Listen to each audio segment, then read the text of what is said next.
Keeping the country safe is the first duty of government and should be the constant concern of those with responsibility for our well-being. But I worry that a decade or so hence, maybe sooner, Australia might face a security crisis in our region and find that governments of yesterday and today had left their successors with inadequate means to deal with it. Government's job is to plan for the worst as well as to work for the best. We will be judged by history as well as by our contemporaries and, at least where national defense is concerned, we have to think and prepare for the very long term indeed. Defense capabilities can't be summoned up overnight, as Australia discovered in 1942 when we had to send Wirraways against Zeros before Spitfires and Mustangs could be brought into theatre. That's why it's good that the Turnbull government is seeing through the process that my government put in train to select the next submarine for the Royal Australian Navy after years of procrastination. We desperately needed a government that didn't shirk decisions about what our Navy needs to safeguard national security. I fear, though, that the right outcome from the submarine competitive evaluation process was not to pick the best of the three bids but to reassess what we were asking for as things stand. If all goes well, the first of the new subs will take 7 years to design, 7 years to build and perhaps 2 further years to bring into service. If everything goes to plan, and it very rarely does in naval procurement, the absolute soonest we could get the first of our new subs is the early 2030s to replace the Collins-class subs that were originally supposed to start leaving service in the mid-2020s. The Collins class was designed in the 1980s, built in the 1990s, and then extensively modified and rebuilt in the noughties so that what was a very good sub on its day could much more reliably take to sea. As things stand, the Collins will need to be upgraded and modernized again while we plan for its replacement. The whole point of the next submarine acquisition was to avoid the problems of the Collins, to find the submarine that could be brought swiftly into service with the least possible modifications, but what we have done so far risks an exact repetition. We've based our proposed sub on an existing design, but one that will need to be so extensively reworked that it's effectively a brand new submarine, and our intention is to build it entirely in Australia. Although surface ships can be cost-effectively produced here on a continuous build basis, the primary object of defense procurement has to be the most effective armed forces, not domestic job creation.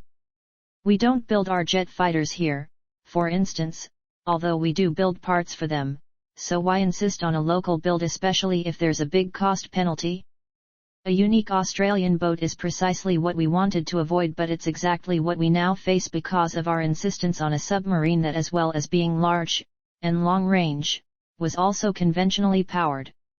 The competitive evaluation process conclusively showed that there's no such thing currently in existence. All the submarines on which the bids were based are excellent for their country's needs, but none, it seems, for ours. Instead of taking a small Swedish submarine designed for the Baltic and seeking to double its size and range to make it suitable for the Pacific as with the Collins, this time we're proposing to take a French nuclear submarine and completely redesign it to work with conventional propulsion. The resulting sub will have less power, less range, less speed, and less capability than the existing submarine on which it's based, and it will come into service about a decade later than would be optimal at a time when strategic circumstances are changing against us.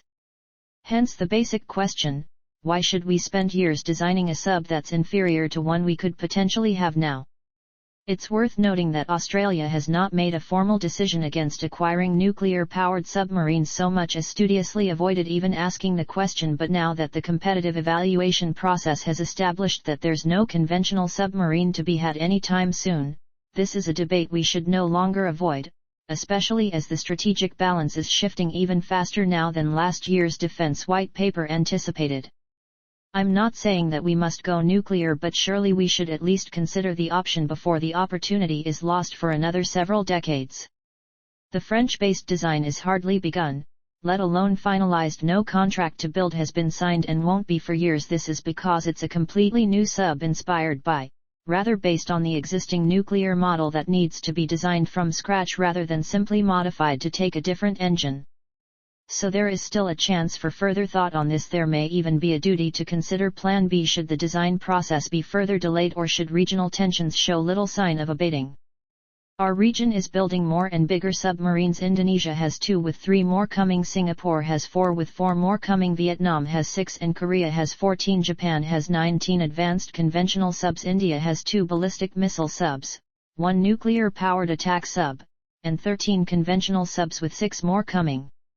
The Russian Pacific Fleet reportedly has 5 ballistic missile subs, 10 nuclear-powered attack subs and 8 conventional subs. Then there's China with 4 ballistic missile subs, 5 nuclear-powered attack subs and over 50 conventional subs, with more and more coming all the time.